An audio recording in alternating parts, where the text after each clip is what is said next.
சான்றோர் குப்பம் சுந்தர விநாயகன் திருவடிகள் வாழ்க வளர்க. இன்றைய தினம் நாலடியார் கூறும் ஒரு கருத்து காண்போம்.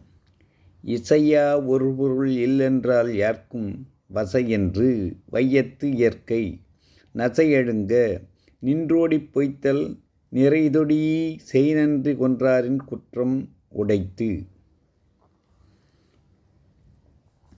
இரவலன் ஒருவன் பொருளை ஒருவனிடம் யாசிக்கிறான். அவன் உடனடியாக பொருளை தரவில்லை. கொடுக்க மாட்டேன் என்று மறுக்கவும் இல்லை. பிறகு என்ன செய்தான் தெரியுமா? கொடுக்கிறேன் கொடுக்கிறேன் என்று சொல்லிக்கொண்டே நீண்ட காலம் கழித்து விட்டான். அவன் சொன்ன சொல்லை பொய்யாக்கிவிட்டான். இந்த பொய்யைத்தான் பெரிய குற்றம் என்கிறது நாலடியார். எவ்வளவு பெரிய குற்றம் என்றால், பிறர் செய்த நன்றியை கொன்றவரது குற்றத்தைக் காட்டிலும் பெரிய குற்றமாகும்.